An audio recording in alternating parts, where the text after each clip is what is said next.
ಎಲ್ಲದಕ್ಕಿಂತ ಹೆಚ್ಚಾಗಿ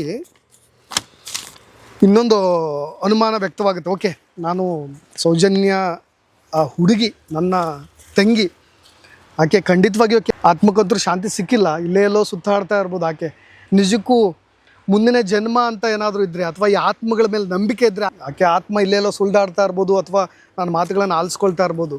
ಕೊನೆಯದಾಗಿ ಅದೇ 5 ಜನ ಆರೋಪಿಗಳು, ಅಂದರೆ 5 ಜನ ಅಲ್ಲ, ಕಿಡ್ನ್ಯಾಪ್ ಮಾಡ್ಕೊಂಡು ಬಂದಂಥ ಒಂದು 5 ಜನ, ಕಿಡ್ನ್ಯಾಪ್ ಅಂತೀನಿ ನಾನು, ಬಾಹುಬಲಿ ಬೆಟ್ಟದಿಂದ ಕರ್ಕೊಂಡು ಬಂದಂಥ 5 ಜನರಲ್ಲಿ ರವಿ ಪೂಜಾರಿ, ಗೋಪಾಲ ಕೃಷ್ಣ. ರವಿ ಪೂಜಾರಿ ಒಂದು 3 ತಿಂಗಳ ನಂತರ ಅವನವನೇ ಆತ್ಮ ಹಾಡ್ಕೊಳ್ತಾನೆ. ಅದಕ್ಕೇನು ಕಾರಣ ಅಂತಲೂ ಗೊತ್ತಾಗಲಿಲ್ಲ.